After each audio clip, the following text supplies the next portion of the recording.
చదువుకుందాం. ఇర్మియా గ్రంథము 31వ అధ్యాయము. ఇర్మియా గ్రంథము 31వ అధ్యాయము 13వ వచనాన్ని చదువు. సంతోషమిచ్చి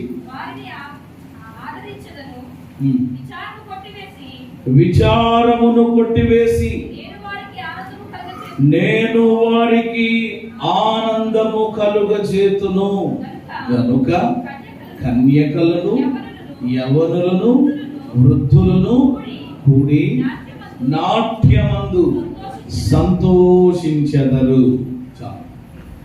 ప్రతి నెల దేవుడు ఒక్కొక్క వాగ్దానాన్ని మనకి ఇస్తా ఉన్నారు.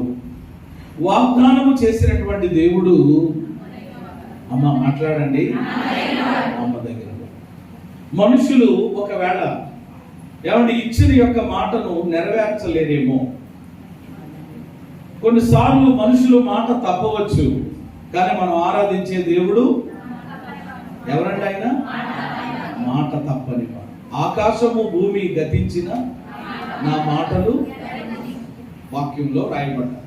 కాబట్టి గడిచిన 6 నెలలు కూడా ఒక్కొక్క వాగ్దానం, మళ్ళా జనవరి నెల వాగ్దానం ఏంటి, ఫిబ్రవరి నెల వాగ్దానం ఏంటి అని నేను మిమ్మల్ని అడగను. అడిగినా కొంతమంది సమాధానం చెప్తారు, మరి కొంతమంది ఏమన్నా ఒకవేళ జ్ఞాపకం లేదండి పాస్టర్ గారు, ఎందుకంటే మీకు అదే పని, మాకు చాలా బాధ్యతలు పరిస్థితులు ఉంటాయి, మేము ఎలాగ గుర్తుపెట్టుకోమంటారండి అనే పరిస్థితి కూడా ఉండవచ్చు. కానీ దేవుని వాక్యాన్ని ప్రేమిస్తే ఎన్ని పనులు మనకు ఉన్నా కానీ తప్పకుండా వాక్యాన్ని మనము మర్చిపోకుండా చెప్పండి ఏం చేస్తాం? గుర్తుపెట్టుకుంటాం. ఎందుకంటే దేవుని యొక్క మాట అంత శక్తి కలిగింది. కాబట్టి ప్రతి ఒక్కరి యొక్క వాగ్దానాన్ని, నెలలో దేవుడు ఇస్తున్న వాగ్దానాన్ని మీరు చక్కగా దాన్ని చదువుకోవాలి, దాన్ని ధ్యానం చేయాలి. అవసరమైతే కంటత పట్టి ప్రతిరోజు మీ ప్రార్థనలో, ప్రభువా ఈ నెల ఈ వాగ్దానం మాకు ఇచ్చావు, గడిచిన నెలలో దేవుడు మనకి ఇచ్చిన వాగ్దానం ఏంటో చెప్పండి అన్నారు కదా. అలాగే దేవుడు మనల్ని కాపాడారు, ఆ వాగ్దానం మన జీవితంలో నెరవేర్చారు. ఆ నెలనే కాదు, ఇంకా రాగల దినాల్లో కూడా ఆయన ఎప్పుడు మనల్ని ఏం చేస్తూ ఉంటారు? కాపాడుతూ. కాబట్టి ఈ మాసంలో కూడా దేవుడు ఒక శ్రేష్టమైనటువంటి వాగ్దానాన్ని మనకి ఇస్తున్నాడు. 1వ తారీఖు నాడే నేను పెట్టాను. ఏమంటే 1వ తారీఖునే ఆ వాగ్దానాన్ని గ్రూప్ లో పెట్టాను. మీరు అందరూ కూడా చక్కగా దాన్ని చదువుకుని ఉన్నారని నేను అనుకుంటున్నా. అయితే నేరుగా మళ్ళా మనం బైబిల్లో నుండి చూడాలి కనుక, మిగిలిన వారు కూడా చూడాలి కనుక ఆ వాక్యాన్ని నేను చదవడం కూడా, చదివి వినిపించడం కూడా జరిగింది. ఇందులో మనకు దేవుడు ఇచ్చినటువంటి వాగ్దానం ఏమిటి అని అంటే 31:13లో విచారమును కొట్టివేసి నేను వారికి ఆనందమును కలుగు. నా వెనకాల అందరూ చెప్తారా? మిగిలిన వాళ్ళందరూ చెప్పడానికి బాగుంటుంది.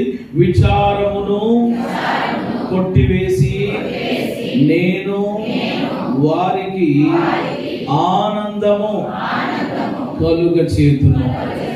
మరోసారి చెబుదాం. విచారమును కొట్టివేసి నేను వారికి ఆనందము కలుగజేతును. ఇప్పుడు 3వదిగా మీరు చెప్పండి.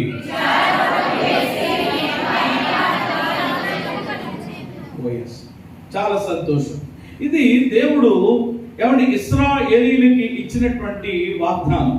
చెరకు పోయినటువంటి ఇశ్రాయేలీయులను, చెరలోనికి పోయినటువంటి ఇశ్రాయేలీయులను ఏమంటే తిరిగి మరలా బూదిగంతముల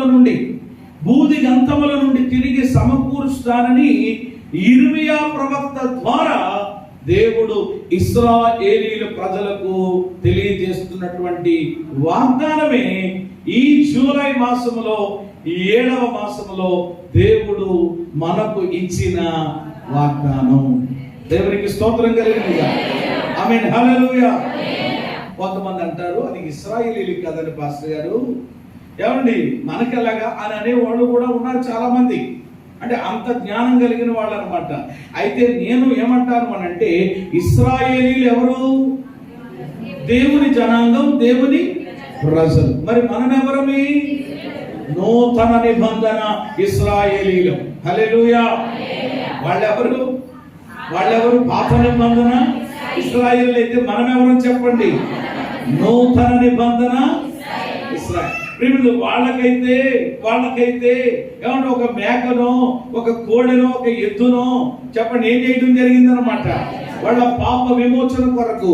కానీ ఈ నూతన నిబంధన ఇశ్రాయేలులైనటువంటి మన కొరకు మన ప్రభు అయినటువంటి యేసయ్య చెప్పండి ఏమయ్యారు, బలి పశువుగా ఆయన మార్చబడ్డారు. హల్లెలూయా.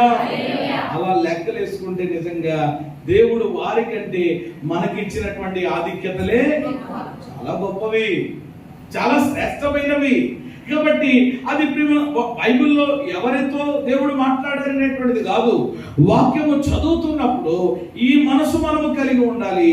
ఆ వాక్యము ద్వారా, ఆ వచనము ద్వారా దేవుడు నాతో మాట్లాడుతున్నారు, దేవుడు నన్ను దర్శిస్తూ ఉన్నారు, దేవుడు నన్ను ఏమండి హెచ్చరిస్తూ ఉన్నారు, దేవుడు నన్ను ఆదరిస్తూ ఉన్నారు, పురుగొల్పుతూ ఉన్నారు అనేటువంటి భావన మనం ఎప్పుడు కలిగి ఉండాలి. ఏమంటే ఇక్కడ దేవుడు చెప్తున్నటువంటి మాట ఏంటంటే, ఇదిగో మీలో విచారాలు ఏవైతే ఉన్నాయో ఆ విచారాలన్నీ కూడా ఈ నెలలో ఏం చేస్తాను, కొట్టివేస్తా. కొట్టివేసి మరలా మీకు ఏం కలగజేస్తాను, ఆనందం.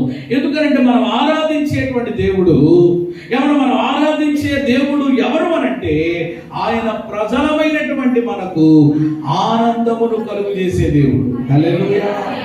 అమ్మ ఏం కలుగజేస్తారు అంటే మనం ఆనందంగా ఉండడం అనంటే ఎవరికి ఇష్టం?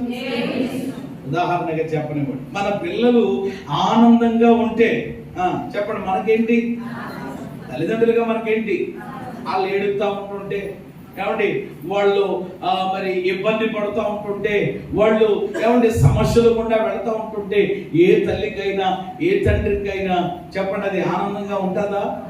ఉదాహరణకి అమ్మాయికు చక్కగా వివాహం చేశారు, చక్కగా అత్తవారింటికి వెళ్ళి భర్త బాగా చూసుకుని అత్తమామలు చక్కగా ఏ విధమైనటువంటి ఇబ్బంది లేకుండా ఏమండి ఎవరు పోరు లేకుండా, ఆడపడుచు ఏమంటే పోరు కానీ మరొకళ్ళ ఇబ్బంది కానీ లేకుండా సజావుగా చక్కగా హాయిగా కాపురం సాగిపోతుంది అనుకో, ఆ తల్లిదండ్రులకి ఎలా ఉంటుంది?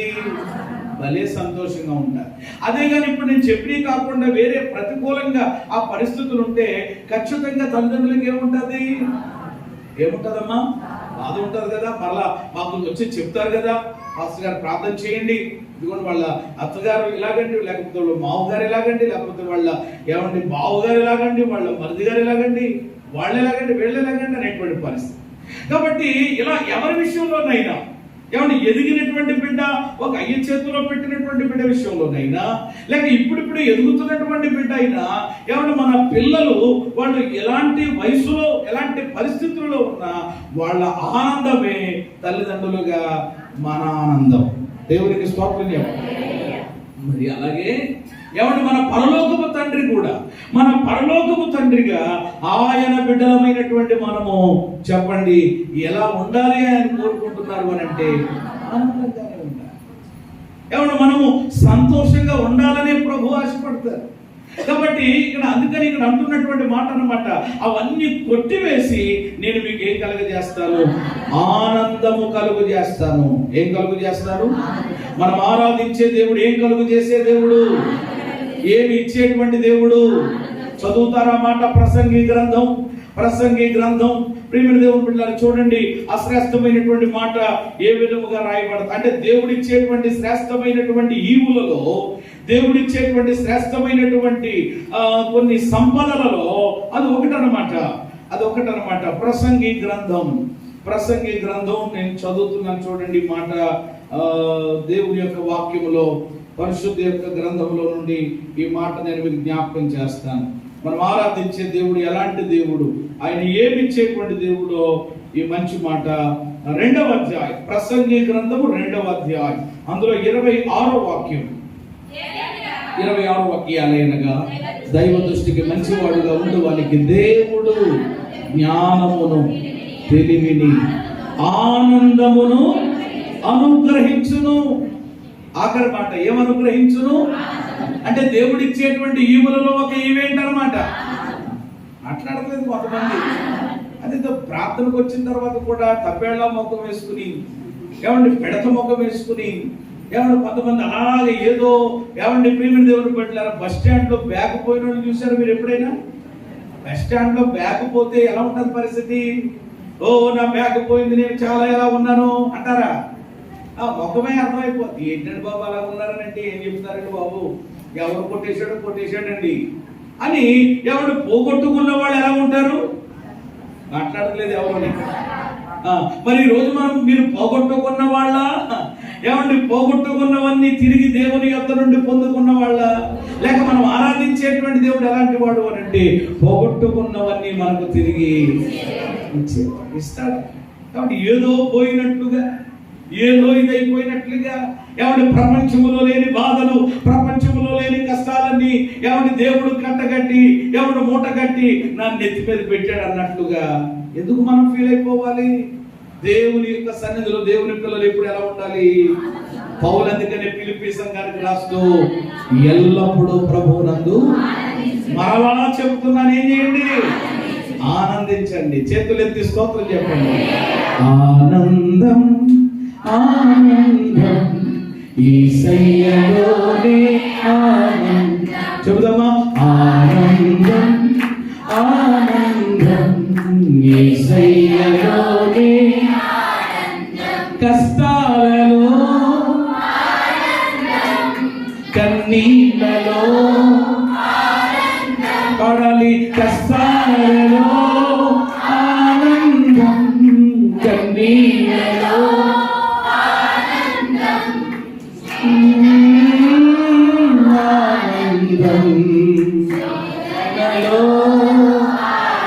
మాట వచ్చిన వాళ్ళు వేదనలో ఆనందం, శోభనలో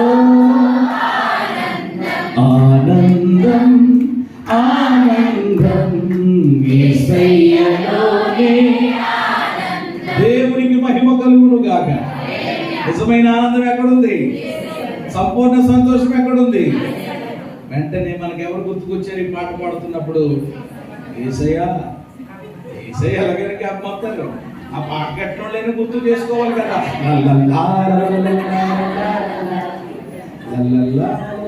అన్నప్పుడు నాకు వెంటనే ఎవరు జ్ఞాపకం వచ్చారు? దీని పాస్టర్ గారికి వచ్చింది అనుకున్నారు. కమలాకర్ గారు వచ్చారు అంతే. దేవునికి స్తోత్రం కలిగి. ఒక ఆయన అన్నాడంటే, పాస్టర్ గారు మీరు ఎప్పుడు ఇది అవ్వకండి, గుడికి రావట్లేదని మీరు ఇది అవుతున్నారేమో, నా ఆత్మ ఎప్పుడు గుడి చుట్టూ తిరుగుతూ ఉంటుంది అన్నాడట. ఎక్కడండి అతని ఆత్మ ఎక్కడ తిరుగుతుంది అని చెప్పారు కదా పాస్టర్ గారు. కొంతమంది అలాగా అంటే ఇప్పుడు కమలాకర్ గారి యొక్క ఆత్మ ఎవరు వచ్చినట్లుగా అనమాట. వెంటనే ఒక్కొక్క పాట పాడుకుంటున్నప్పుడు వెంటనే వాళ్ళు మనకి గుర్తుకొచ్చేయాలన్నమాట. ఎస్ఎన్ గారు పాటలు పాడినప్పుడు వెంటనే ఆయన జ్ఞాపకం వస్తారు నాకు, ఏమంటే ఒక్కొక్క పాట. కాబట్టి దేవుని యొక్క సన్నిధిలో సంపూర్ణమైనటువంటి సంతోషం ఉంది కనుక మనం ఎప్పుడు ఎలా ఉండాలి?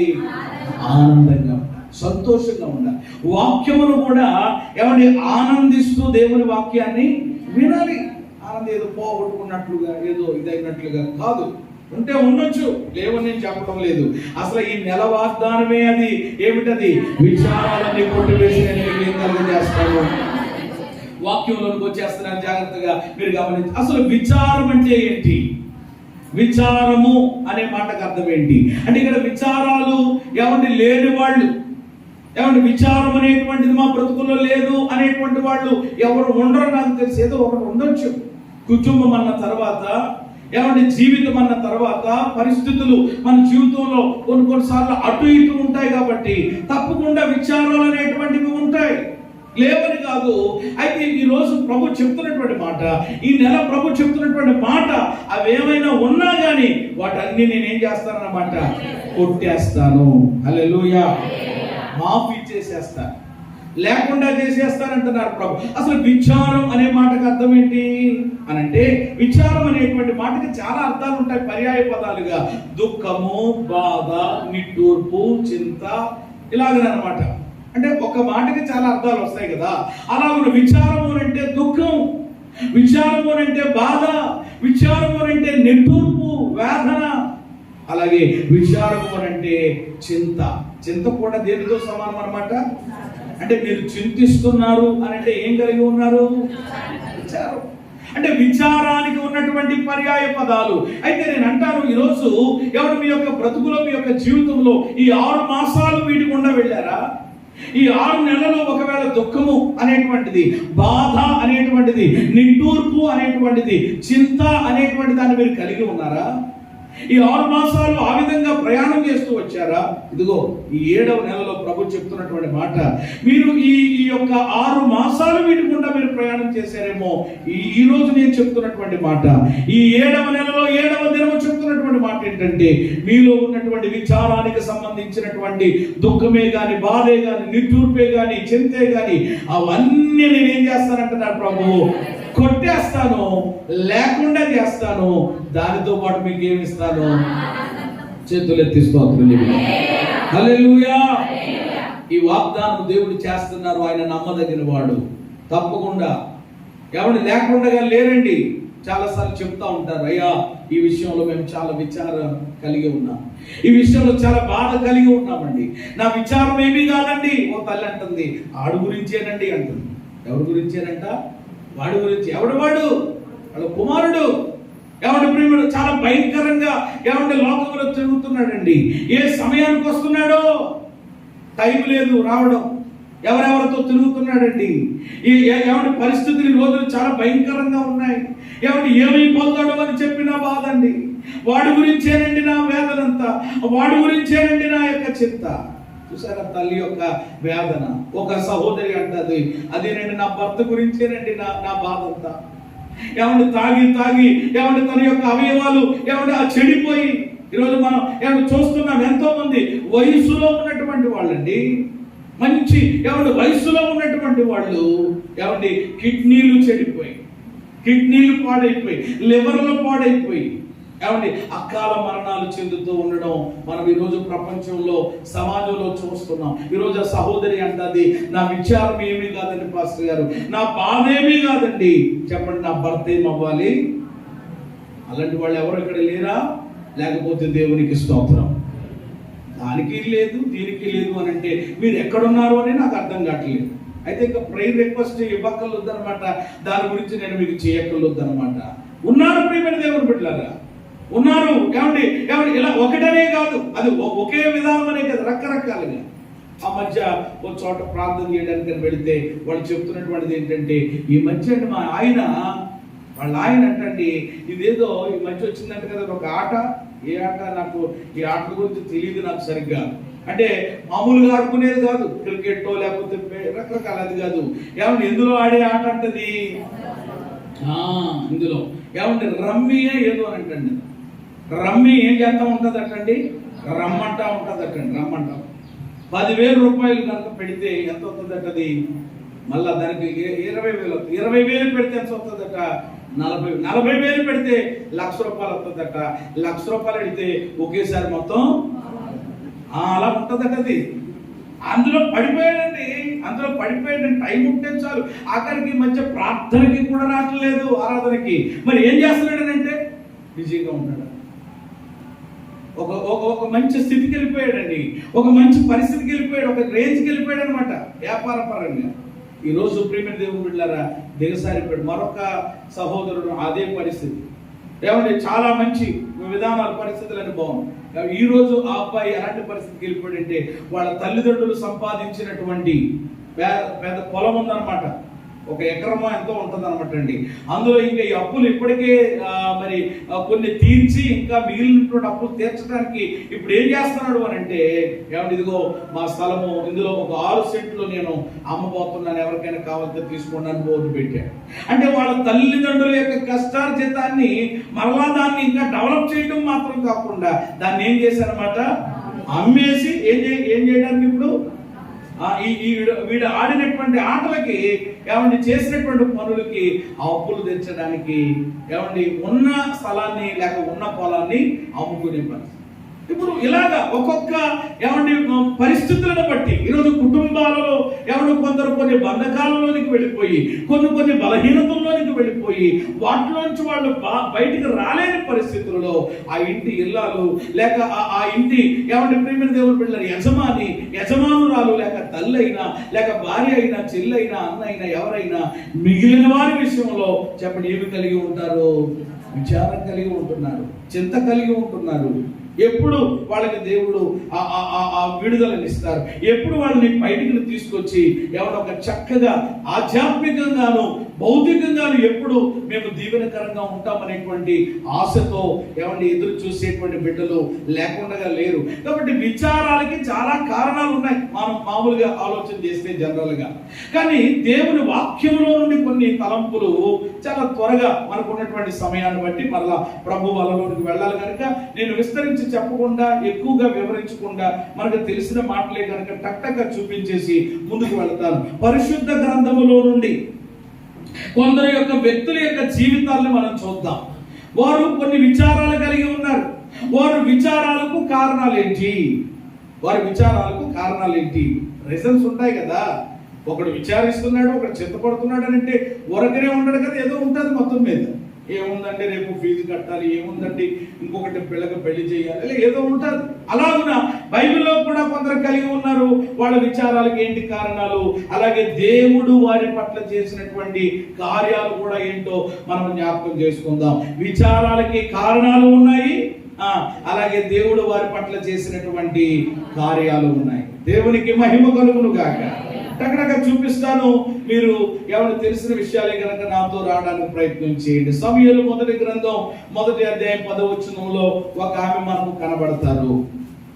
మొదటి సమూయేలు 1:10 ఎవడు బహు దుఃఖాక్రాంతురాలై వచ్చి యెహోవా సన్నిధిని బహుగా ఏడ్చుచు సైన్యములకు అధిపతియగు యెహోవా నీ సేవకురాలైనటువంటి నన్ను మరొక జ్ఞాపకము చేసుకుని నీ సేవకురాలైనటువంటి నాకు మగ పిల్లలు దయచేసి ఎడలా వాడి తల మీదకి చౌరపు కత్తి అన్నిటికీ రానీయకు, వాడు బ్రతుకు దినములన్నిటను నేను వారిని యెహోవాకు నేను నీకు అప్పగించుకున్నాను మొక్కుబడి చేసుకునేను. చాలు. ఎవరు మనందరికీ తెలిసినటువంటి వ్యక్తిమే. ఎవరు ఈమె అని అంటే కనుక చెప్పండి గట్టిగా మీరు ఓడుతుంటే హన్నా. అమ్మ ఎవరిమే? హన్నా. ఏమండి యొక్క హన్నా ఏమండి తన జీవితంలో విచారము కలిగి ఉంది. ఏమండి అన్నా విచారమునకు కారణం ఏమిటి అని అంటే తెలిసిందే కదా. అన్నా విచారానికి కారణం ఏంటి? ఒంట్లో బాలేదా? ఏమండి ఇంకోటి కాదు. అన్న విచారానికి కారణం ఏమిటి అని అంటే అన్నకు ఎవరు లేరండి? పిల్లలు లేరు. బిడ్డలు లేకపోవడం వలన ఈ రోజుల పరిస్థితులు అయితే పర్వాలేదు, కానీ ఈ రోజుల్లో ఒకవేళ పిల్లలు లేకపోయినా కొంచెం సమాజ పరిస్థితులు మారాయి, కొంచెం నాగరికత పెరిగింది కాబట్టి ఈ రోజునాడు అర్థం చేసుకుంటున్నారు. కానీ ఇదివరకు దినాలు ఎలా ఉండేవి అని అంటే కనుక బిడ్డలు లేనిటువంటి వ్యక్తిని అనగా గొడ్రాలను ఏం చేసేవారండి? తెలీదా మీకు? అంత బ్యాక్కి మీరు వెళ్ళలేదా? కొందరు ఉంటాయి కదా, ఎటువంటి శుభకార్యాలకు వాళ్ళని పిలవరు. ఏమంటే ఎటువంటి శుభకార్యాల్లో వాళ్ళకి ఏముండవు అనమాట, పాలు పంపులు ఉండవు. వచ్చిన వాళ్ళు ఒక బొమ్మలా వెనకాల ఎక్కడో చెప్పిన ఏం చేయాలన్నమాట. కొంతమంది అలాంటి వాళ్ళు ఇప్పటికీ కూడా ఉంటారు. ఏమండి ఆవిడ చేతితోటి ఎగుతున్నారేంటి అంటుందో కావిడి. ఎవరి చేతితోటి ఇంతకు ఆవిడికి పిల్లలు లేవనేటువంటి విషయం అంటే పిల్లలు లేరని ఆవిడ తెలుసు. అందుకని ఏమండి అప్పుడు నేనేమన్నానంటే నాకు తెలిసే వేయిస్తున్నానని చెప్పేసి అన్నాను నేను. దేవునికి స్తోత్రం కలిగి. దేవుని పిల్లలకు అటువంటివి ఏమి కొంతమందికి ఉంటాయన్నమాట. ఏమండి అలాంటి వాళ్ళ చేత ఎగుతున్నారేంటి, అలాంటి వాళ్ళ చేత పెట్టిస్తున్నారేంటి అంటుంది ఇటుకి. ఏమండి అంటే ఈవిడి ప్రియమైన దేవుని బిడ్డలారా, ఉత్తమ రాలనా లేకపోతే ఇంకోటనా? ఏమండి ఎవరి విషయంలోనైనా ఏదైనా ఒక లోటు ఉంటే వాళ్ళని మనం ఏం చేయకూడదు? మాట్లాడండి. చెవిటోళ్ళు ఉన్నారు, చెవిటోళ్ళని ఏం చేయకూడదట? తిట్టకూడదట. బైబిల్లో ద్వితీయోపదేశకాండలో చదువుకోండి ఆ మాటలు. చెవిడు వినపడదు కదా అని చెప్పి ఏం చేస్తా ఉంటారు వీళ్ళు? ఓలోమని తిట్టేస్తారా వినపడదు కదా. నేనంటా వాళ్ళకి వినపడతలేదు కానీ ఎవరికి వినపడుతుంది? మీ తిట్టండి కదా. అంటే వాళ్ళ చెవిటోళ్ళు అది బలహీనత, అవయవ లోపం. వాళ్ళు మనం ఏం చేయకూడదు? గుడ్డివానికి ఏం పెట్టకూడదట? అడ్డం పెట్టకూడదట. గుడ్డోడికి ఏం చేయకూడదు? కొంతమందికి గుడ్డోడు తోవ చూపించడం అలా ఉంచడం కానీ అడ్డం పెడతారు అన్నమాట. పడిపోతే వీళ్ళ పక్క నుండి పక్క అది పై నుండి దేవుడు ఏం చేస్తున్నాడు? నిన్ను గుడ్డోడిగా మార్చేస్తే నువ్వేమైపోతావు పరిస్థితి. కాబట్టి ఏదైనా లోపం అనేటువంటిది ఎవరికైనా ఉండొచ్చు, సహజం. ఏమండి, అవయవ లోపమైనా ఇంకో లోపమైనా ఏదైనా లోపం ఉన్నా ఎవరిని మనం చెప్పండి ఏం చేయకూడదు, కించపరచకూడదు, అవమానపరచకూడదు. అవసరమైతే అలాంటి వాళ్ళు మనం ఏం చెయ్యాలి, ఘనపరచాలి. చేతులెత్తి స్తోత్రం చెప్పండి. విధవరాళ్ళను కూడా ఏం చేయాలి, కొన్ని కార్యక్రమాల్లో విధవరాళ్ళని ఏం చేయరు, తప్పకుండా అంటారు. నేనేమంటారంటే వాళ్ళే కేకత్తా ఉంటారు, చూస్తూ ఉంటారు, వాళ్ళ చేత ఇంటికి పెట్టిస్తూ ఉంటారు, వాళ్ళ చేత అవి చేస్తూ ఉంటారు. కొంతమందికి ఏమో ఏమంటే కడిసూపు నోటి మాట లేకుండా ఉంటారు, కానీ వాళ్ళకి అర్థం కాదు విషయం, వాళ్ళకి అర్థం కాదు. అది అన్య విధానము, అది లోక సంబంధమైనటువంటి సాంప్రదాయం. కానీ దేవుడు వాక్యం చెప్తుంది ప్రతి వ్యక్తిని కూడా మనం ఏం చేయాలి అని అంటే ప్రేమించాలి, గౌరవించాలి. ఎందుకంటే ప్రతి మనిషి ఏ రూపంలో చేయబడ్డారు. అంతేగా ఏదో ఉండొచ్చు, అందరికీ అన్నీ ఉండవు కదా. ఏమంటే ఇప్పుడు ఏసీ లేనంత మాత్రాన్న ఏమన్నది, ఏమంటే ఇల్లు కాదంటే ఎలాగా, వాళ్ళకున్న సామర్థ్యాన్ని బట్టి ఉంటుంది. అయిపోయి నాకు అసలు ఒక్కొక్కరు ఎంత ఇది అని అంటే దేవుడు కృపను బట్టి ఇప్పుడు ఏదో వచ్చినాయి, అవి ఎంత ఇదైపోతూ ఉంటారంటే ఏసీ లేకపోతే నేను అసలు చెప్పండి ఏమవ్వలేను, నిలబడలేను అంటారు కొంతమంది. ఏమంటే మినరల్ వాటర్ లేకపోతే చెప్పండి నేను ఏం తాగలేను. ఏమంటే ఇది వరకు నువ్వు తాగింది నీళ్ళు జనరల్లే, ఇప్పుడు ఏమైంది, మినరల్ అయింది. కాబట్టి ఇప్పుడు నాకు ఏమంటే మినరల్లే కావాలి, నాకు జనరల్ కాదనంటే అలాగా మళ్ళా దేవుడు జనరల్ తీసుకెళ్ళిపోతే ఏంటి పరిస్థితి, ఆలోచన చేయండి. కాబట్టి మన పరిస్థితులు ఏం మారినా మనం ఎప్పుడు ఎలా ఉండాలి చెప్పండి, దేవుని కృపను బట్టి ప్రతి దానికి మనం ఏమవ్వాలన్నమాట, సర్దేసుకోవాలి. దేవునికి స్తోత్రం కలిగింది. అతిశయానికి చెప్పట్లేదు, కానీ దేవుని కృపను బట్టి దేవుడు నాకు అది ఇచ్చాడనమాట. ఏమంటే ఎక్కడైనా కానీ ఎలాంటి పరిస్థితుల్లోనైనా కానీ ఏమంటే ఏదైనా కానీ సమర్థ ఏమైపోతుంది. ఇప్పుడు తినేది ఇప్పుడు ఏమన్నా నాకు ఇది కాదండి, నాకు ఇది నేను తినండి, లేకపోతే నాకు అది ఉండాలండి, ఇది ఉండాలి అక్కర్లేదు. మనం ఎప్పుడైతే మనం అలాగున్న ప్రేమ దేవుని పెట్టారు, అందుకని ఆ సామెత వచ్చింది అనమాట. అన్నీ ఉన్నటువంటి ఆకు ఎప్పుడు ఎలా ఉంటుందట, ఏమీ లేదు ఏం చేస్తుంది అనమాట, అటు ఇటు పడతాం. కొంతమందికి అలాగే తేవడానికి కారణం ఏముండదు, ఏగలమోత తప్ప ఇంటికి వెళ్తే పరిస్థితి అర్థమవుతుంది అనమాట. ఓరు బాబు అక్కడ ఎంత పోజు కొట్టిందిరా ఫంక్షన్లోని, ఇంటికి వెళ్తే నిజంగా చెప్పండి ఏమి లేదు అని అనిపిస్తుంది కొన్నిసార్లు. కాబట్టి దేవుని పిల్లలంగా ఏమండి ఎవరి జీవితంలోనే లేదు అని అంటే వాళ్ళని మనం ఏమి తక్కువగా చూడగలొద్దు. అవసరమైతే అటువంటి వాళ్ళ కొరకు మనం ఏం చేయాలి, ప్రభువా వాళ్ళకు ఉన్నటువంటి అవసరత తీర్చునాయని ప్రార్థన చేయాలి తప్ప మనం వాళ్ళని ఇబ్బంది పెట్టకూడదు. ఇక్కడ ఈమె ఏమంటే ఈ పిల్లలు లేకపోవడం వల్ల ఆ రోజుల్లో చాలా అపనిందలు, ఆ రోజుల్లో చాలా ఏమంటే వాళ్ళు ఎదుర్కొనేటువంటి వాళ్ళు. ఇప్పుడు సొసైటీలో అంత పరిస్థితులు లేవు, మంచిగానే అందరూ ఏమంటే అర్థం చేసుకుంటున్నారు బిడ్డలు లేకపోయినా. ఏమంటే ఈ బాధ ఎక్కువైపోయింది, ఇవిడికి ఈ విచారం ఎక్కువైపోయింది. భర్త ఏమంటారు, అందులో 8వ వచనంలో ఉంది కదా, భర్త అంటారు ఏమని, ఆవిడ భోజనం చేయకుండా ఉందట, ఏమంటే అన్నం తినటం లేదట. అప్పుడు ఆయన ఏమంటున్నాడు కనుక, ఆమె భోజనం చేయక ఏం చూచు వచ్చాను, ఆమె పెరిమిటైన ఎల్కానా, అన్నా నీవెందుకు ఏం చూచున్నావు, నీవు ఎందుకు భోజనము, నీకు మనోవిచారము ఎందుకు కలిగింది, 10 మంది కుమారుల కంటే నేను నీకు విశేషమైన వాడును, ఎందుకు విచారంగా ఉన్నావు అమ్మా, ఎందుకు నీవు అలాగనా ఏమంటే చెత్తపడుతున్నావు, ఎందుకు అలా ఏడుస్తున్నావు, పిల్లలు లేరేనా, పిల్లలు లేకపోతే లేరు, వాళ్ళకంటే 10 మంది కుమారుల కంటే నేను నీకు గొప్పవాడిన కానా, ఏమంటే నేను నీకు భర్తగా ఉన్నాను కదా, ఏమంటే ఆ పిల్లలు లేరు అని ఎందుకు నీవు దానిని బట్టి బాధపడుతున్నావని ఏమంటే తన భార్యను చెప్పండి ఏమంటే యొక్క ఎల్కానా ఏం చేస్తున్నాడు అనమాట, సముదాయిస్తున్నాడు. చెప్పండి ఏం చేస్తున్నాడు, సముదాయిస్తున్నాడు. కొంతమంది సముదాయించడానికి బదులు ఇంకా మళ్ళీ ఎత్తుపడుతారు అనమాట. ఇంకా అంతే నీ బతుకు, అంతే నీ రాకంతే, ఇంకా అంతేనంటాడు, ఇంకా మండి ఇంకా అలాగే అంతేనండి, ఇంకా మారడండి, ఇంకా వీళ్ళే చెప్పేస్తారు ఒక్కొక్కళ్ళు. అంటే అది వీళ్ళకి మొత్తం భవిష్యత్ పురాణం తెలిసినట్టు కానీ ఒక్కొక్కళ్ళు స్టాంప్ వేసి కూడా చెప్పేస్తారు. ఇంకా వాడు ఏమవడండి అంటే మారతాడు అనే విశ్వాసం ఎవరికి లేదనమాట. మొదట నీకే లేదు, ఎలా ఎవడు మారతాడు ఆలోచన చేయండి. అందుకని దేవుని పిల్లలు మనం ఎప్పుడు చెప్పండి ఏం పలకాలన్నమాట, విశ్వాసముతో క్షేమకరమైన మాటే పలకాలి. హల్లెలూయా. అంతేగాని మారడండి, అడిగి రాలండి, ఇంకా పాస్ అవడండి అంతే అని వీళ్ళే చెప్పేస్తారు. మనం ఎప్పుడు అలా అనడానికి వీల్లేదు.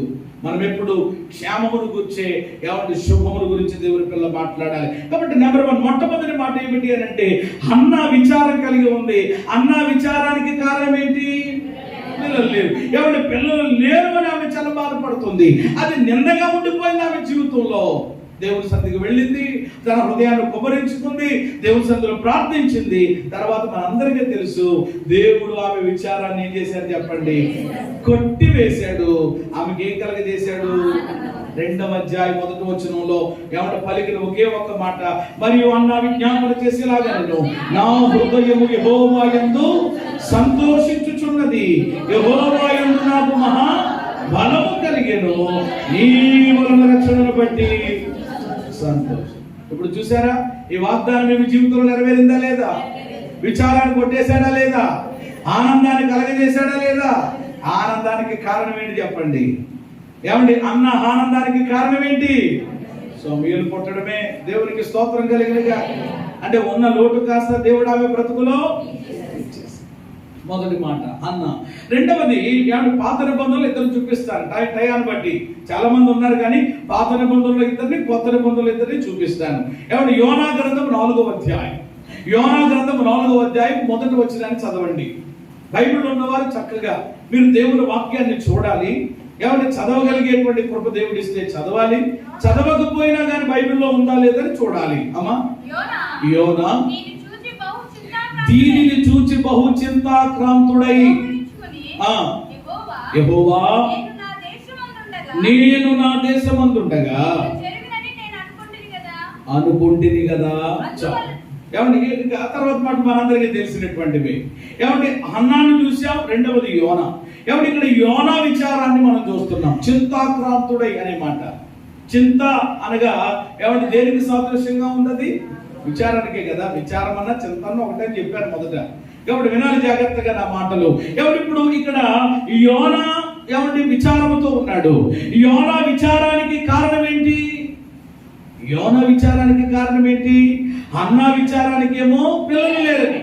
ఇప్పుడు యోనా విచారానికి కారణం ఏమిటి అని అంటే కోపం. యోనా విచారానికి కారణం ఏంటి? కోపం. కోపం కోపం ఏమండి? కోపం ఎవరి మీద? హలో, కోపం ఎవరి మీద? దేవుడు. ఎందుకు దేవుని మీద కోపం?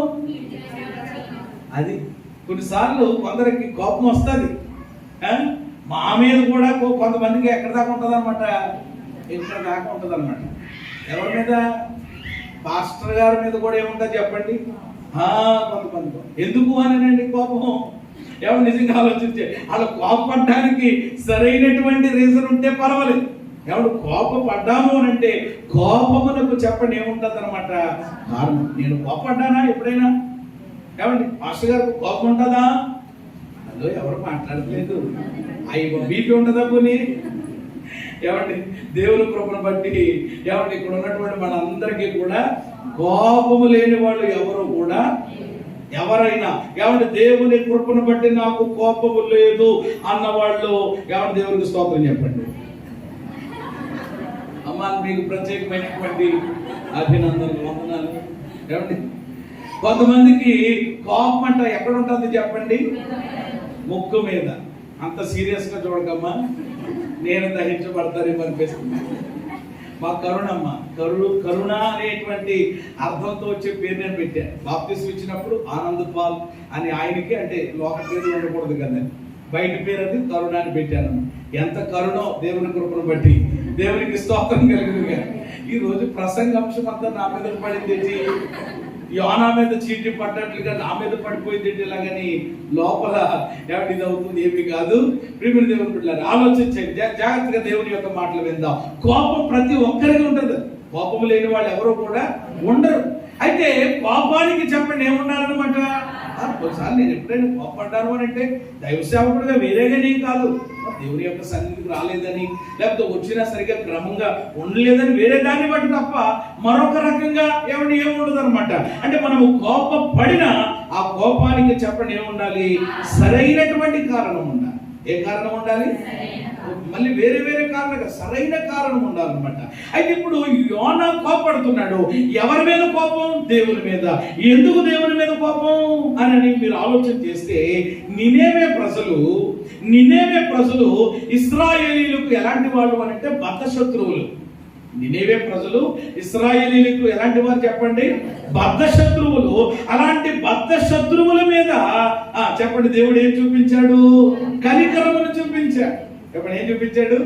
వాళ్ళందరూ రాజుగారితో సహా గోనిపట్టు కట్టుకుని ప్రకటన వినగానే బూడిద చల్లుకుని, ప్రభువా ఎంతవరకు తెలుసో తెలియకో మేము చేసాము నాయన, ఇక్కడి నుంచి చెయ్యం ప్రభువా, అయ్యా పాపం జోలికి వెళ్ళము నాయన, దుర్మార్గం జోలికి వెళ్ళము నాయన, నీతిగా భక్తిగా చక్కగా జీవిస్తాము నాయన అని చెప్పి మనసులు మార్చుకుని దేవునితో ఎప్పుడైతే తిరిగారో వెంటనే వాళ్ళ మీదకి ఏమొచ్చేసింది చెప్పండి? కనికరం వచ్చేసి, అక్కడ వాళ్ళు ఎంతమంది ఉన్నారో కూడా బైబిల్లో ఉంది. వాళ్ళందరినీ దేవుడు ఏం చేశాడు? కనికరించేశాడు. వాళ్ళ మీదకి వస్తాదన్న ఉగ్రతను రాకుండా చేశాడు. హల్లెలూయా. వస్తాదని చెప్పినాడు ఎవరు చెప్పండి? మళ్ళా రాకుండా అంటే దేవుడు మనసును ఏం చేసుకున్నాడు అనమాట? మార్చుకున్నాడు. కొన్నిసార్లు దేవుడు ఎప్పుడు కనికరం చూపిస్తాడు మన మీద అంటే, ఎప్పుడు నేను ఏదో చేద్దాం అనుకుంటాడు ఆయన, అసలు లేకుండా చేయాలనుకుంటాడు.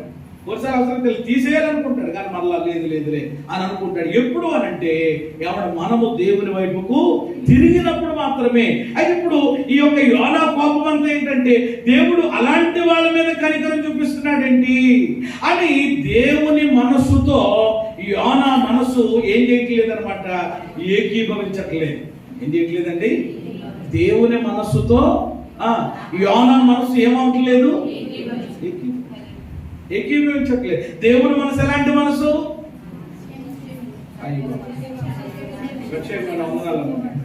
దేవుని మనసు ఎలాంటిదో తెలియకుండానే ప్రభువున ఏ మనసమ్మా? క్షమించే మనసు, కనికరము గల మనసు. మళ్ళీ స్టార్టింగ్ ఇక్కడ మళ్ళీ ఇప్పుడు ఎక్కడికి వెళ్ళిపోతారు మీరు? మళ్ళీ కోటం మళ్ళీ ముగించడం లేట్ అయిపోద్ది. దేవుని మనస్సు, దేవుని పిల్లలు తెలియాలి కదా. ఆ మనస్సుతో ఇప్పుడు యోనా ఏం చేయలేకపోతున్నాడు? ఏంటి? వాళ్ళంత భయంకరమైన వ్యక్తులు కదా. అందుకని కొంతమంది కూడా అలాంటి వాళ్ళు ఉంటారు. అదేంటంటే బాబు ఏంటో తెలియదు, దేవుడు కూడా కొన్నిసార్లు అండి మంచోళ్ళని దేవుడు ఏం చేయడండి? చూడండి, దుర్మార్గుల పరిస్థితే బాగుందండి.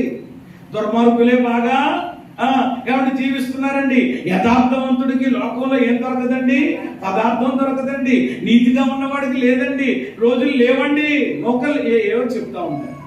ఇప్పుడు అదే పరిస్థితిలోకి వెళ్ళిపోయాడు. ఇక అదే విధానంలోకి వెళ్ళిపోయి వాళ్ళని దేవుడు కనికరించడం ఏంటి? ఇదంతా ఈరోజు మళ్ళా ఈ పరిస్థితి అంతా చూడటానిక నన్ను తీసుకొచ్చి ఇక్కడ కూర్చోబెట్టాడని చెప్పి దేవుని మీద చెప్పండి ఏమవుతున్నాడు? ఈయన అలుగుతున్నాడు. దేవుని మీద కోపిస్తా ఉన్నాడు. ప్రేమ దేవుని బిడ్డలారా, బైబిల్ చెప్తుంది కోపం అంట చెప్పండి దేనితో సమానం? కోపం దేనితో సమానం? కోపం పాపం. కోపం ఉండొచ్చు, కోపం ఉండకూడదని కాదు. కోపం ఉండొచ్చు, ఉండకూడదని కాదు. అందుకని ఎఫెసీ పత్రికలో ఉంటుంది, కోపపడుడి కానీ పాపం చేయకండి. కోపపడొచ్చు కానీ ఏం చేయకూడదు? పాపం చేయకూడదు. కాబట్టి ఈరోజు మనకు కోపం కూడా ఎలా ఉండాలి అని అంటే, కొంతమంది కోపాలు ఎలా ఉంటాయనంటే ఇంకా అలాగా సంవత్సరాలు ఆ కోపాలు చెప్పండి ఏమవుతూ ఉంటాయి అన్నమాట. కోపం ఎప్పుడైనా వెంటనే మనం సమాధాన పడకపోతే కోపం ఎలా మారుతుంది అని అంటే పగగా మారుతుంది. పగ ఎలా మారుతుంది? ద్వేషంగా మారుతుంది. ద్వేషం ఎలా మారుతుంది అని అంటే ఏమైనా చేయడానికి దిగజారి చేస్తారు.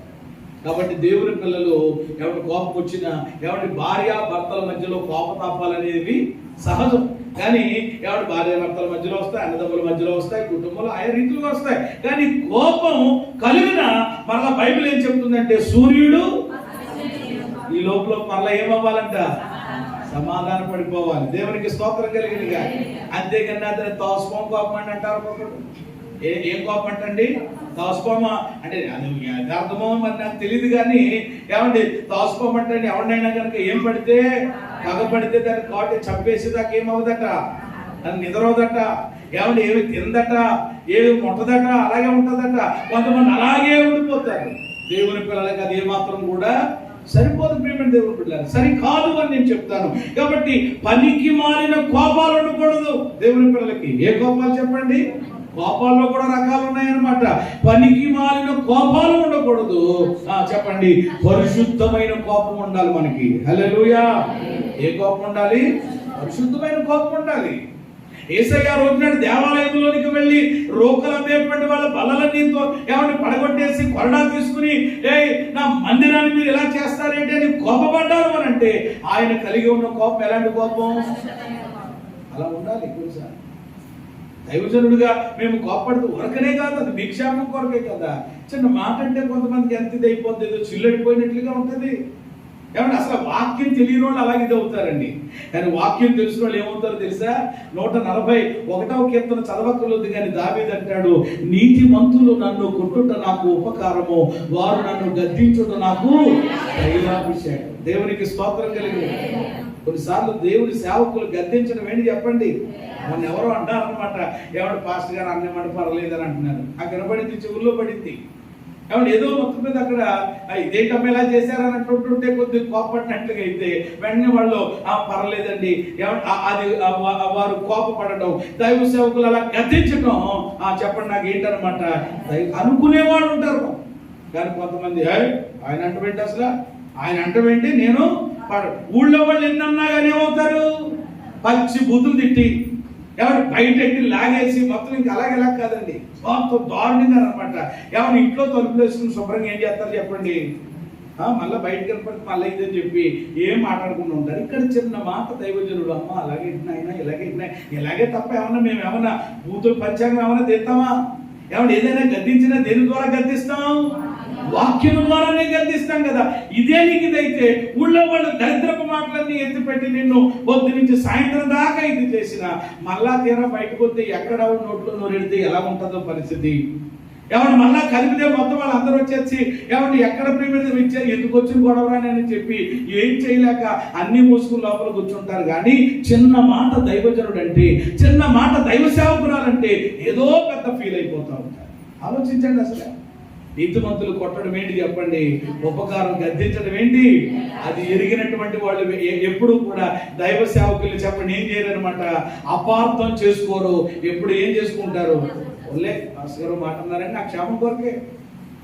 అది మా సీఎం రాజులో నేను చూస్తాను ఎప్పుడు కూడా. ప్రేమ దేవుని బిడ్డ, ఎన్నోసార్లు మన ముందు అక్కడ నిలిచి ఉండే ఎన్నోసార్లు నేను అన్న పరిస్థితులు ఉన్నాయి.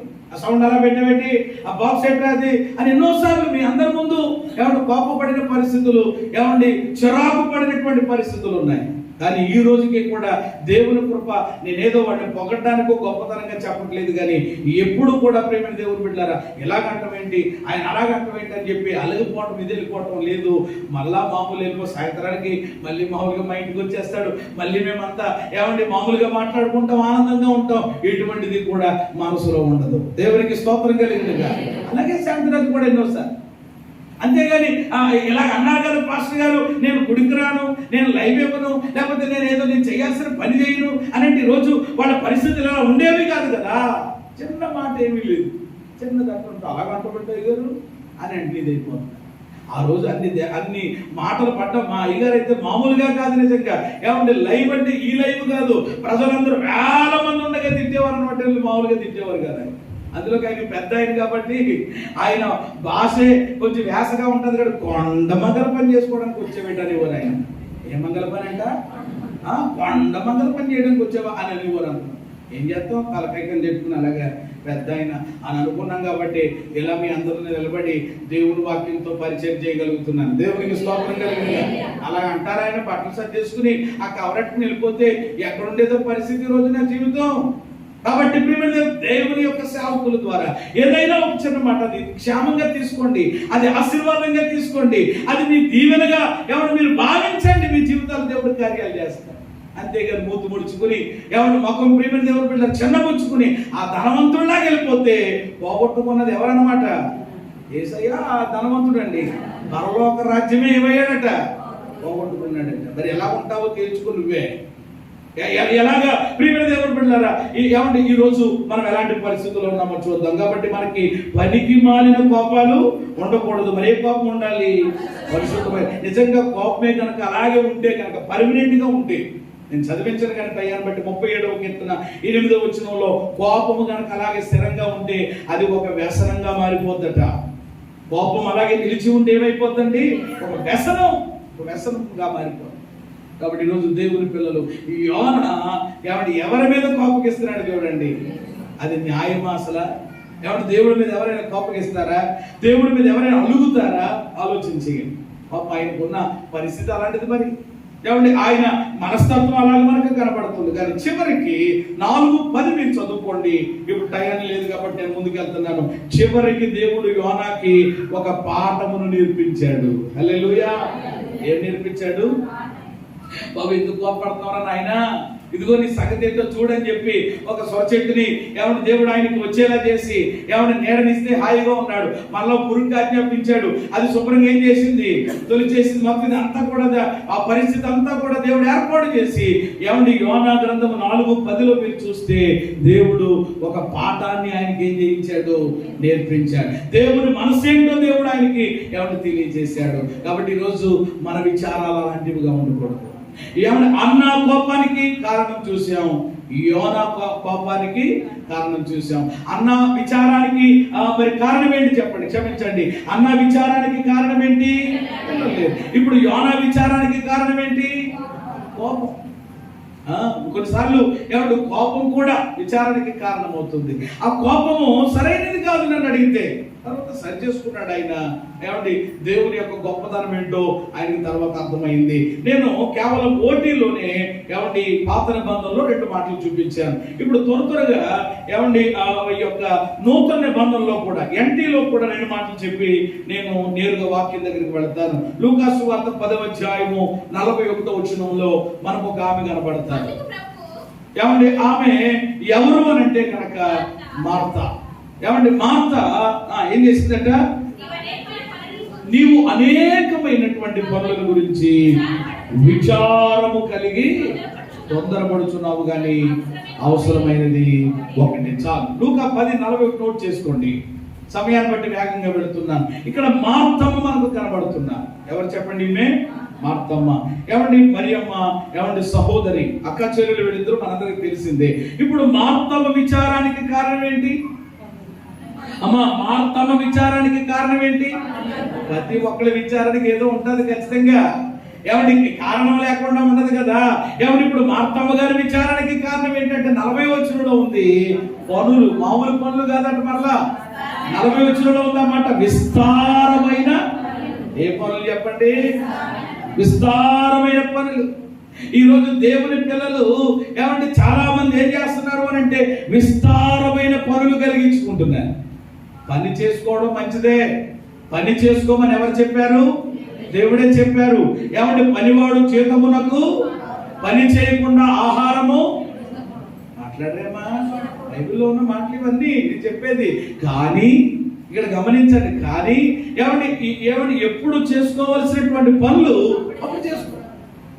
ఈరోజు ఆదివారం ప్రభు దినం, ప్రభు యొక్క బల్లలో పాల్పొప్పలు పొందే దినం. కాబట్టి ఈరోజు ఏ విధమైన పనులు మనం ఏం చేయకూడదు. ఉన్న వాటిని ఏం చేయాలన్నమాట? శనివారం సాయంత్రం తోటే. అంతేగాని ఈ రోజే వాటిని పెట్టుకుని బట్టల మూట పెట్టానండి, వాటిని ఉతకడం మొదలు పెట్టానండి అని మళ్ళా ఇది కాదు. విస్తారమైనటువంటి పనులు. ఈరోజు చాలా మంది వాళ్ళ యొక్క విచారాలకి కారణం ఏమిటి అని అంటే కనుక విస్తారమైన పనులు. ప్రసంగి గ్రంథంలో ఉంటుంది 5:3లో విస్తారమైన పనులు పెట్టుకోవడం వలన కొంతమందికి స్వప్నాలు వస్తాయట. విస్తారమైన పనులు పెట్టుకోవడం వల్ల ఏమవుతాయండి? స్వప్నాలు అని అంటే చెప్పండి ఏమవుతాయి అనమాట? కళల్లో ఉతికెత్తనట్టు వచ్చేస్తా ఉంటుంది, ఇక తొలెత్తనట్టు వచ్చేస్తా ఉంటుంది. ఇలాగ ఎందుకంటే ఆ పనులే ఎందులోకి వచ్చేస్తాయి? ఇంకా అందులోకి వచ్చాయి. అందులో ఉన్న మాట అది. జ్ఞాని కదా బాగానే. సొలొమోన్ గారు అంటే మంచి జ్ఞానంగా రాశాడు అనమాట మాట ప్రసంగ 5:3లో. కాబట్టి విస్తారమైనటువంటి పనులండి ఈరోజు దేవుని పిల్లలు చాలా మంది. అయితే ఇక్కడ గమనించాల్సింది దేవునికి ఇవ్వవలసిన దేవుని సన్నిధికి ఇవ్వవలసినటువంటి సమయం, దేవుని యొక్క సన్నిధికి ఇవ్వవలసినటువంటి ప్రాముఖ్యత, ప్రాధాన్యత, ప్రథమ స్థానం మనం ఇచ్చేయాలి. ఇవ్వకుండా ఆ సమయాల్లో, ఆ దినాల్లో మనం ఏమి కలిగించుకోకూడదు? పనులు కలిగించుకోకూడదు.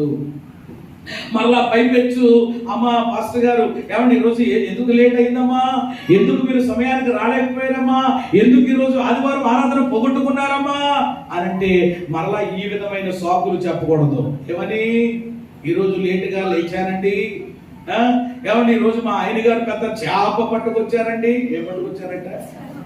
పట్టుకొచ్చారు. ఆయన ఏం చేయాలి? దాన్ని శుభ్రంగా డీప్ ఫ్రిడ్జ్ లో పెట్టేయాలన్నమాట. ఆరాధనకు వచ్చేసి ఇంటికి వెళ్ళిన తర్వాత ఇంకా చేపనే తోముకుంటామో లేకపోతే ఏం చేస్తాం తర్వాత.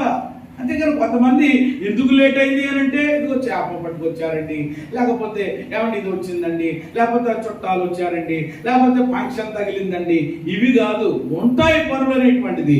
కానీ ప్రియమైన దేవుని బిడ్డలు, దేవునికి ఇవ్వాల్సినటువంటి టైంలో, దేవునికి ఇవ్వాల్సినటువంటి సమయంలో మనం వీటిని ఏం చేయకూడదు చెప్పండి? కలిగించకూడదు. విస్తారమైన పనులు ఏమి కలగజేస్తాయి? విచారాన్ని కలిగజేస్తాయి. ఏం కలిగజేస్తాయి? ఇప్పుడు మార్తమ్మ విచారానికి కారణం ఏంటి? 10 రకాల పనులు పెట్టేసుకుంటే మీరు తిరగ ఉండగలుగుతారు చెప్పండి? అందుకని చూడండి, ఒక్కోసారి కూరలో ఏమి వేస్తూ ఉంటారు ఒక్కొక్కరు మన సహోదరులు. అమ్మ మీరేనమ్మా, చాలా వందనాలు. మీరు ఒక్కోసారి కూరలో ఏమన్నా ఉప్పు ఏమైపోతూ ఉంటుంది అనమాట. తక్కువైనా పర్వాలేదు వేసుకోవచ్చు, కానీ ఏమైపోతుంది? శుభ్రంగా ఉప్పు డబ్బా అందులో ఉన్నట్టు ఉంటుంది అనమాట. ఇక శుభ్రంగా ఒక్కోసారి కారం పడేస్తూ ఉంటారు, ఒక్కోసారి ఏమంటే ఏదో ఒకటి వేసేస్తూ ఉంటారు, మొత్తం మారిపోతాయి. ఏంటి అని అంటే ఇప్పుడు బుర్రనిండా ఏమున్నాయన్నమాట, బోళ్ళన్నీ పెట్టేసేసుకుంటే బోళ్ళన్నీ పనులు పెట్టేసుకుంటే బుర్ర పాడైపోయి ఏం వేస్తున్నామో తెలియదు, ఎంత వేస్తున్నామో తెలియదుకున్నా ఉంటుంది అన్నమాట.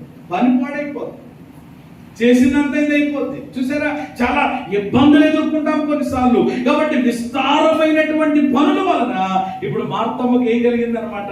విచారం. అందుకని ప్రభు అంటున్నారు, మార్తా మార్తా. మామూలుగా మాట్లాడలేదు ఆయన, మార్తమ్మా మార్తమ్మా అని అంటలేదు ఆయన. మార్తా మార్తా, ఎందుకు నీకు విస్తారమైనటువంటి పనులు అంటే ఒక రకంగా చెప్పాలంటే మార్తలు ఇక్కడ ఏం చేస్తున్నారు అనమాట? బుజ్జగించట్లేదు, గద్దెత్తున్నారు. దేవునికి స్తోత్రం కలిగింది కాదు ఏంట పని పగడ అన్నట్లుగా అనమాట. మన భాషలో చెప్పాలంటే మేము సహోదరు చూడక కూర్చుని ఆయన దేవుడు మాట్లాడుతుంది కదా, ఏంటో ప్రతిరోజు తోమి కడిగి ఏంటో పక్కనట్టు అన్నట్లుగా ప్రేమ దేవుడు మన భాషలో చెప్పాలంటే ఈరోజు చాలా మందికి 3 పనులు ఎక్కువైపోయినాయి అంటండి. ఉండాలి, తప్పదు. మొదటిది ఇంటి పని, రెండవది వంట పని, మూడవది ఒంటి పని. పంటి పనికి ఆల్రెడీ ఆఖరి తర్వాత ఉంటుందిలేండి. 4 ఫైనల్ 4 అదే కదా. ఇంటి, వంట, ఒంటి, తర్వాత ఏది చెప్పండి? ఇంకా ఆడించడమే సాయంకాలం. ఇంటి పని చేసుకోవడం మంచిదే, వంట పని చేసుకోవాలి, కుటుంబంలో పిల్లల పరిస్థితులు. ఒంటి పని అలాగే ఇలా ఉంటాయి పనులు. కానీ ఇవేమి కూడా దేవుని యొక్క సన్నిధిలో గడపడానికి కానీ దేవుని యొక్క సమయాన్ని దొంగిలించడానికి చెప్పండి, ఇవేమి కూడా అడ్డుగా ఉండదు. ప్రక్కన పెట్టాలి వాడు. ఈరోజు ప్రియమైన దేవుడు, అందుకని సామెతల గ్రంథంలో ఉంది 16:3 నీ పనుల భారం ఎవరి మీద ఉంచు, అప్పుడు నీ ఉద్దేశాలన్నీ సఫలమవుతాయి. దేవునికి ఇచ్చే సమయంలో మనం ఏమి కలిగించుకోకూడదు? పనులు కలిగించుకోకూడదు. చెప్పడం ఏం కలిగించుకోకూడదు?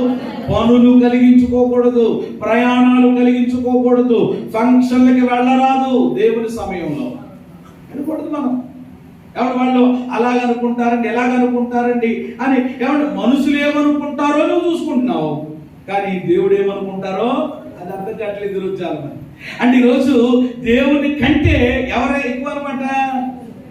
మనుషులే. ప్రేమ దేవుడు బిడ్డలారా, అలాగే తెలియాలన్నమాట. ఈ రోజు రాలేదు అనంటే ఈ కార్యక్రమం వాడు లేరు అనంటే వాళ్ళకి అర్థం కావాలి దేవుని సన్నిధి అంటే వాళ్ళకి ఎంత గొప్పతనమో, లేక దేవుని సన్నిధి అంటే ఎంత ఎక్కువగా ప్రేమిస్తారో, దేవునికి ఎంత విలువిస్తారో రాలేని పరిస్థితుల్లో మన బంధువులు, స్నేహితులు వాళ్ళు అర్థం చేసుకోవాలి. చేసుకుంటారు తప్పకుండా మనసుతో ఉంటే. అంతేగాని ఇక్కడ ఉండి ఏమనుకుంటారన్న ఇక్కడ కూర్చొని మళ్ళా ప్రయోజనం ఉండదు. ఇంకా ఉన్నా దాని వల్ల కలిగేటువంటి ప్రతిఫలం ఏమీ మాత్రం ఉండదు. కాబట్టి ఇక్కడ మార్తమ్మ విచారానికి కారణం ఏంటి చెప్పండి? విస్తారమైన పనులని లేదు అక్కడ. ఏ పనులు చెప్పండి? మంచిదే, కానీ విస్తారమైన పనులు పెట్టుకోకూడదు. దేవుని ఆరాధించడానికి, దేవునితో గడపడానికి మన పని చెప్పండి ఏమవ్వకూడదు, అడ్డంగా ఉండకూడదు. అవసరమైతే దాన్ని ప్రక్కన ఏమన్నా ఒక ఆయన అంటున్నాడు, నా తండ్రి చనిపోయాడు, ఆయన యేసయ్యని అడుగుతున్నాడు, తండ్రి చనిపోయాడు, ఇప్పుడు అన్ని నేను పాతి పెట్టుకోవడానికి నాకు సెలవిమ్మని అడుగుతున్నాడు. అప్పుడు తండ్రిని పాతి పెట్టుకోవడానికి ఏం చేయాలంట? సెలవిమ్మని అడుగుతున్నాడు యేసయ్యని వచ్చి. అప్పుడు యేసయ్య వెంటనే ఏమన్నారు అంటే, మృతులు తమ మృతులను ఏం చేస్తారు? పాతి పెట్టుకుంటారు, నువ్వు వచ్చి నన్ను వెంబడించు.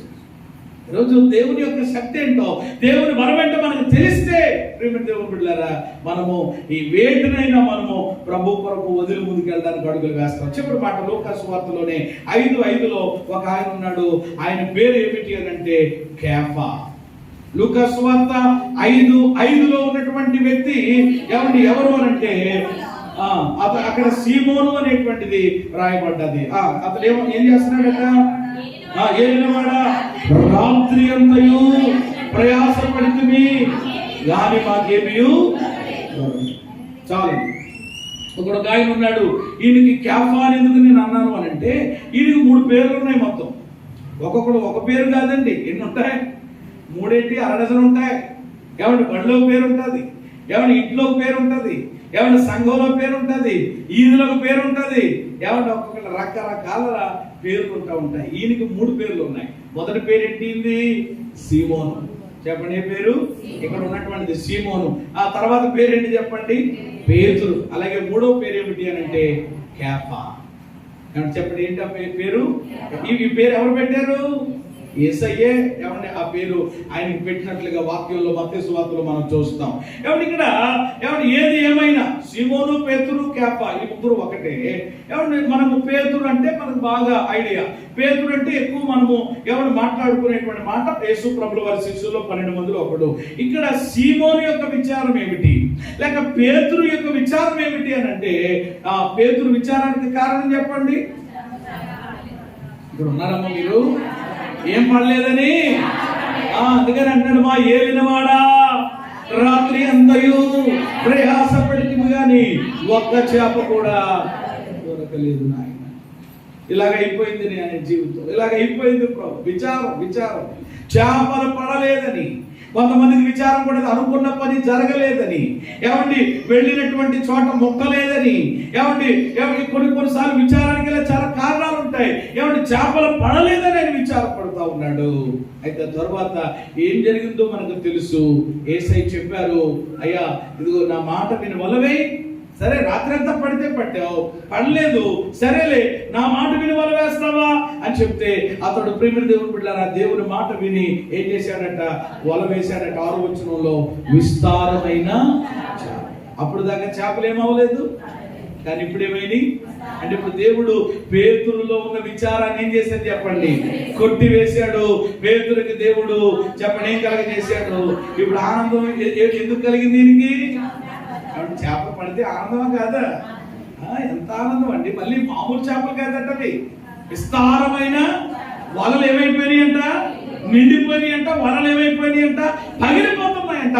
అంతగా దేవుడు చెప్పండి ఏం చేశాడు అనమాట? ఆశీర్వదించాడు, సమృద్ధినిచ్చాడు. ఈరోజు నీ విచారానికి కారణం ఏంటి? 4 వ్యక్తుల గురించి నేను చెప్పాను. మొదటి వ్యక్తి ఎవరు చెప్పండి? అమ్మ. ఆమె విచారానికి ఏంటి? పిల్లలు లేరు. కానీ దేవుడు ఆ విచారాన్ని కొట్టేసి ఏం చేశాడు? ఆనందాన్ని ఇచ్చాడు. యోనా విచారపడుతున్నాడు. యోనా విచారానికి కారణం ఏంటి? కోపం. ఎవరి మీద? దేవుడి మీద. ఎందుకు? నినవే పట్టణాన్ని దేవుడు ఏం చేశాడని? క్షమించి ఉగ్రతను రానివ్వలేదని ఇందుకు కోపం. దాన్ని బట్టి సంతోషించడానికి బదులు బాధపడతాడేంటినా? ఇలాంటి వాళ్ళు కూడా చాలా మంది ఉంటారు. మనం ఉండకూడదు. కానీ దేవుడు పాఠం నేర్పాడు చివరిలో. తర్వాత మనము నూతన నిబంధనలో 3వదిగా ఎవరు చెప్పండి? మార్త విచారానికి కారణం పనులు. ప్రియమైన దేవుడు, ఈరోజు పనుల వల్ల నీ విచారాలతో ఉంటున్నావా? పనులు ఎక్కువ పెట్టేసుకుని లేనిపోయి షుగర్లో బీపీలు ఎందుకు వస్తున్నాయి ఈరోజు చాలా మందికి అంటే, ఇవన్నీ ఎక్కువ పెట్టేసుకుంటారు. వాటి ద్వారా ఇవన్నీ తెచ్చుకుంటారు. కానీ అవసరమైన దాన్ని ఏం చేస్తూ ఉంటారు? పక్కన పెట్టేస్తూ ఉంటారు. యేసయ్య చెప్పారు, అవసరమైనది ఒక్కటే, మరి ఉత్తమమైన దాన్ని ఏం చేసింది? సెలెక్ట్ చేసుకోవడం రావట్లేదు చాలా మందికి. ఏమంటే ఈరోజు ఎంపికలు రావట్లేదు. ఈరోజు చాలా మందికి ఏమేమి అనవసరమైన వాటిని ఎంచుకుంటున్నారు, అనవసరంగా టైం గడిపేదో చేస్తారు. ప్రభు యొక్క సన్నిధిలో గడపడానికి ఎంత ఇబ్బందో. మనం అలా ఉండకూడదు. దాని వలన మన జీవితంలో ఏమన్నా నష్టం కలుగుతుంది. నాలుగవదిగా చూసాం ఏమండి పేతురుని మనం చూసాం. ఏమంటే అతడి యొక్క విచారానికి కారణం ఏంటంటే చేపలు. కానీ దేవుడు తర్వాత మరి దేవుని మాటకు లోబడి వల వేసినప్పుడు ఆయన విస్తారమైనటువంటి చేపలు దొరికాయి. సంతోషంతో అవన్నీ వదిలేసి కూడా ప్రభువుని తర్వాత ఏం చేశాడు, ఆయన వెంబడించాడు. దేవునికి మహిమ చెల్లించండి. హల్లెలూయా. అయితే ముగింపులో నేను చెప్పేటువంటి మాట, ఈరోజు దేవుడు ఇచ్చిన వాగ్దానం, విచారమును కొట్టివేసి నేను మీకు ఆనందంగా.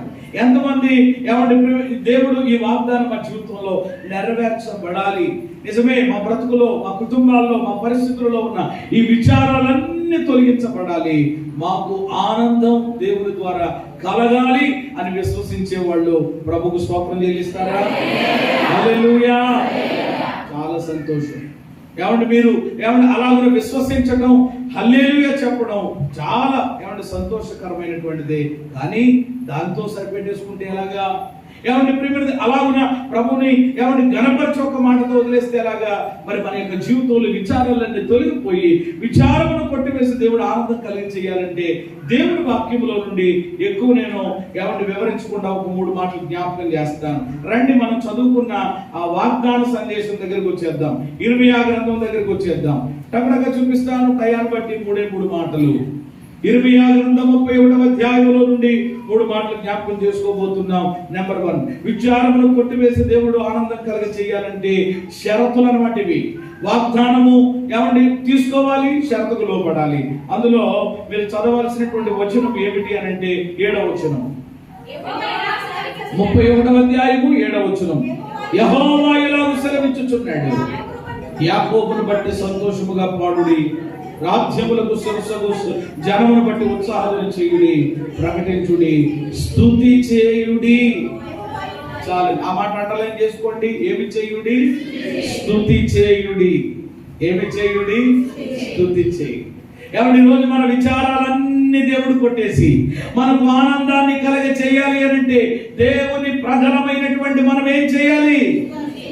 పాతకాలంలో ఉండేది, స్తుతి చేతుము నీకు దేవా, స్తుతి చేతుము నీకు, గతించెను కీడెల్లను గాన, గతించెను కీడెల్లను గాన, స్తుతి చేయుటయే దేవునికి మహిమ కలుగును గాక.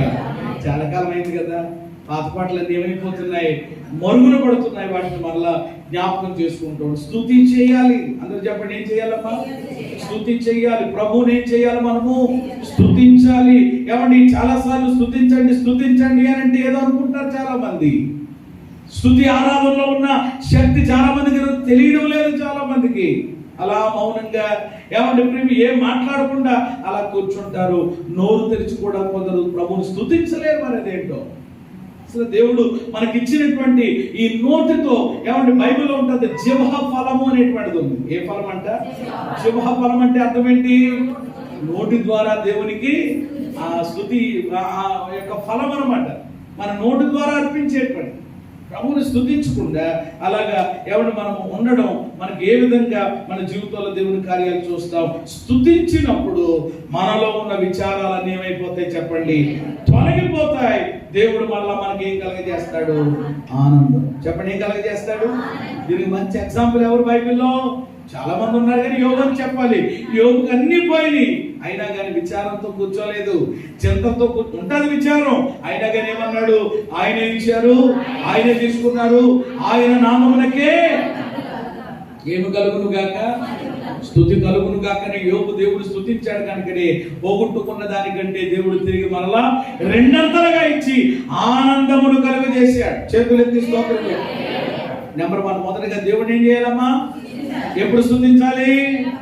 ఒక ఆయన ఎలా పాడుతున్నాడు, దేవుణ్ణి స్తుతించుడి అప్పుడప్పుడు. ఎప్పుడప్పుడు? అప్పుడప్పుడు అంట ఆయన. ఏమండి గ్యాప్ వచ్చినప్పుడు ఎప్పుడో ఏమండి నెలసరిదికి, లేకపోతే ప్రేమ దేవుని పెట్టారు ఏదైనా ప్రత్యేక ప్రార్థనలకి, అలా కాదు. ఎప్పుడు దేవుని స్తుతించాలి చెప్పండి. దావీదు అన్నాడు, నేను ఎల్లప్పుడూ యెహోవాను స్లో దేవునికి స్తోత్రం కలుగునుగా. ఇలా పాడుకుంటుంటే మళ్ళీ టైం ఏమంటే పరిగెడుతుంది కదా. చాలా పాటలు ఉంటాయి, మిగిలిన సమయాల్లో మీరు పాడండి. ఎల్లప్పుడూ ప్రభుని ఏం చేయాలి? ఎల్లప్పుడూ స్తుతించడం అంటే దాని అర్థం ఏంటి? కష్టమైనా, నష్టమైనా, ఇరుకైనా, ఇబ్బంది అయినా, అనుకూలత అయినా, ప్రతికూలత, ఎలాంటి పరిస్థితుల్లోనైనా దేవుడు ఏం చేయాలి చెప్పండి. అంతేగాని ఏది ఇబ్బంది వచ్చిందని చెప్పి మోలకెళ్ళిపోయి ఏమంటే ఎత్తుకుని ముసుకేసుకుని ఏమంటే ఉండడం కాదు. కష్టంలో కూడా, ఇబ్బందిలో కూడా, మనము కరువులో సైతం ప్రభుని ఏం చేయాలి చెప్పండి? స్తుతించుట. విచారములను కొట్టివేసి దేవుడు ఆనందం కలిగించేయాలంటే నెంబర్ 1, దేవుని ప్రజలు, దేవుని పిల్లలు ఎప్పుడు ఏం చేయాలి? స్తుతించాలి.